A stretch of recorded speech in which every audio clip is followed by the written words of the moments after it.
Hello again, this is Jeff Saunders, couples therapist and counsellor. This is the last of the 5 videos I was going to make to introduce you to what the couples therapy course would be like. It's in the school of integrated relationship therapy. So the course itself is called couples therapy, and the first course will be 101, and I'm currently in the process of finishing course 102. The first course, Couples Therapy 101, will be 20 sessions, and I'm going to give you now some of the detail that will be in those sessions. Fundamentally, here's what I have to do to all couples when they appear before me.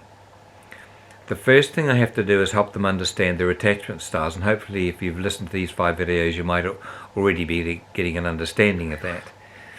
But then what I have to do is I have to help them all understand that once you've understood your attachment style, there are other patterns that go with that attachment style, and there are some patterns that are not specific to the attachment style. Let me tell you a little bit about those.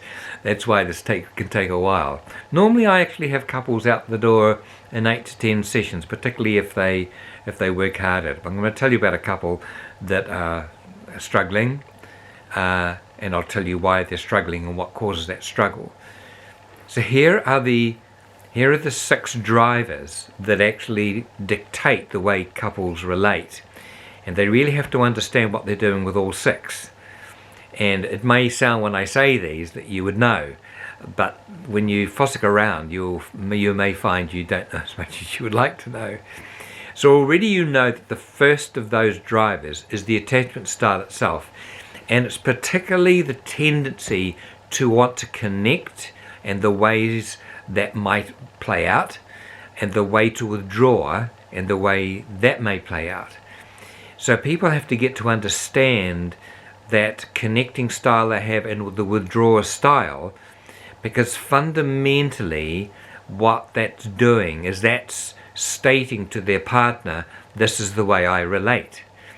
But this is the way I relate. Even just the attachment style, the connector style or the withdrawer style, sometimes they are not very functional. I just gave you an example of that in the previous video.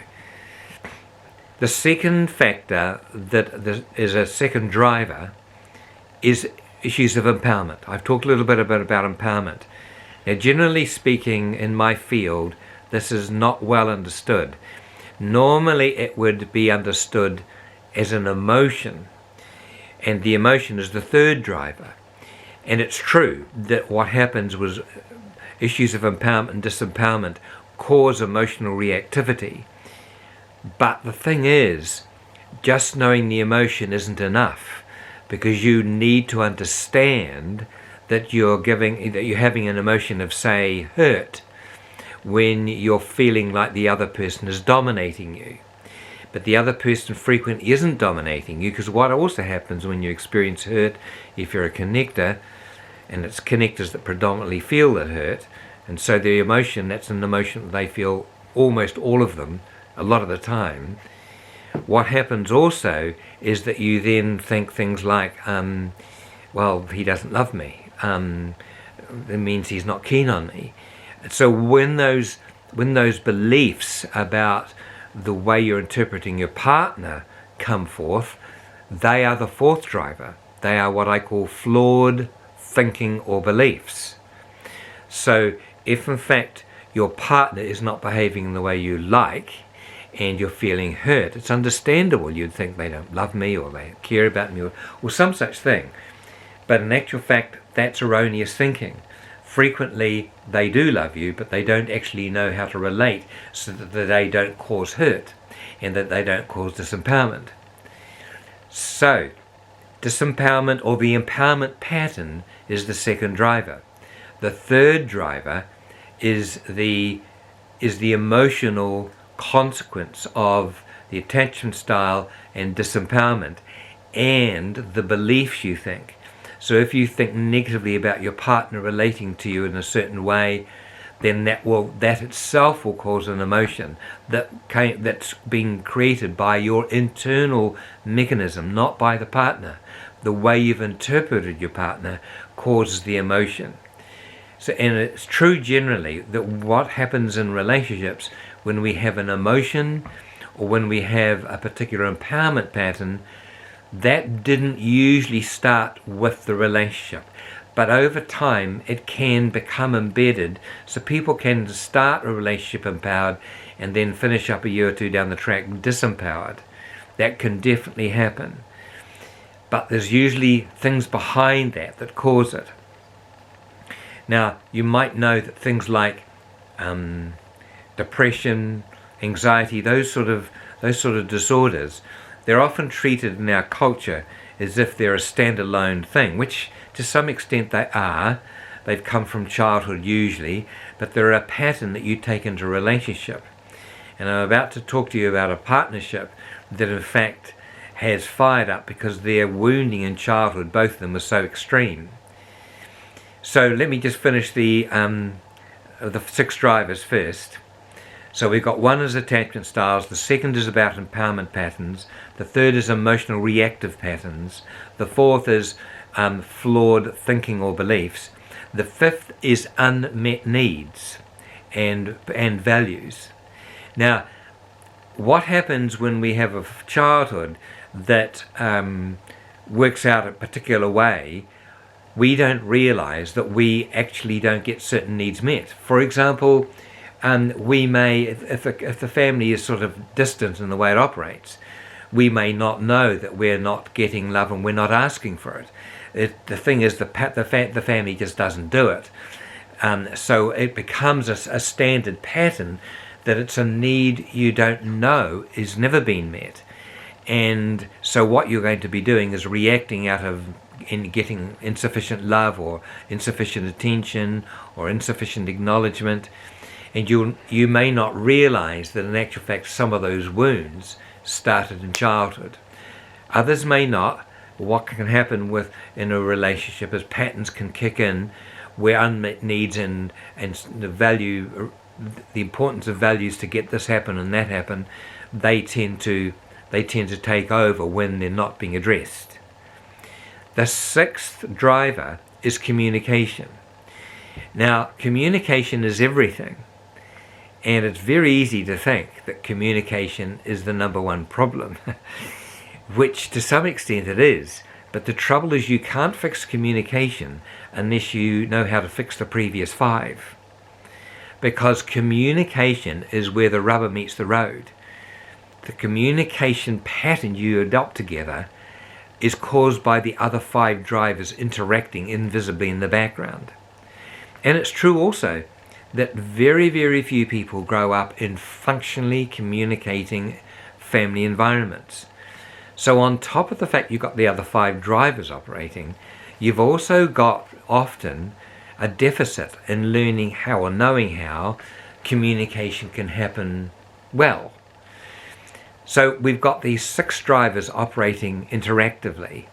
Now I'll give you an example.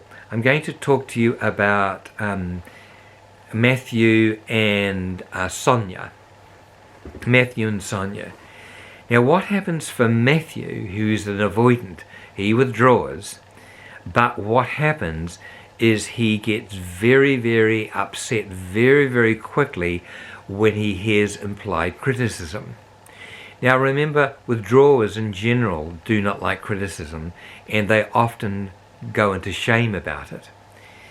And the worst of them get so shamed, they adopt processes where they are very, very defensive, they are controlling, they dominate, because that's the way to avoid criticism, is to put it back on the partner. And in the extreme when that happens, it's called narcissism. Now, the Matthew I'm talking about is not narcissistic, and that's evident because he cares for his partner, he can be loving of his partner, he can acknowledge that he makes mistakes. Narcissists don't normally do many of those things. So what happens, he knows that he's reacting, but he really believes his partner is the cause of his feeling that he's being criticized and put down and put in his place. The truth is he grew up in an environment where that happened a lot. He developed all sorts of defense mechanisms for it. So he hears it when it's happening or when it's not happening. Now his partner, Sonia, she can be quite critical. And the reason she's quite critical is because she did not get the connection in childhood she needed. And when she sees her partner not being as engaging as she would like, she can go from being a connector who wants attention and affection to a connector who can spit out tacks. And so what happens is she gets very, very angry and very worked up. So you can see what happens is when she gets angry and worked up, he then goes into his pattern of hearing criticism and shame and so on, and he can get very, very angrily reactive when he hears that. And of course, when he gets angrily reactive, she then gets angrily reactive because she's hearing him put her in his place and not being affectionate, not being engaging, not being caring. So here's another couple. They still follow the avoidant and the anxious and secure patterns. I would still call them withdrawers and connectors, but they have a pattern which fires up so quickly because of these childhood wounds. They've got to work through not only the 6 drivers, but they also have to work on their reactive patterns. Now, reactive patterns are hard to manage because we've done them for so long. They're built into our DNA, so to speak. We've done them since childhood, usually. So my job with them is to slow them down, to take a breath, to get to see that a reactive pattern is kicking in, to own it, to identify it, and to know they may well be interpreting the landscape incorrectly. So I have to work with them on that. So I've now covered all the factors that will be covered in the courses I'm doing online. So the first course will be called Couples Therapy 101. I guess if you Google Couples Therapy 101, you'll get to see where it's at, because I'm doing it on a couple of platforms. I'm going to start with the platform called Teachable. So go to Teachable. My course will be there. After we've done Couples Therapy 101, we'll do Couples Therapy 102. Remember, if you're a parent and you manage to do this, this is going to completely transform your children's lives. I've had people come in and say to me, after say 4 or 5 sessions, when they've got this under their belt, they're understanding what to do, and they're relating slowly, calmly, communicating well, their children's behavior completely changes. So that's a bit of a payoff. So I will see you in the couples therapy course. I will, by the time you get to see these videos, I will have them up. I've already written the first 20 sessions. All of Couples Therapy 101 has been written. I just now need to record it, so I will be doing that soon. So all the very best.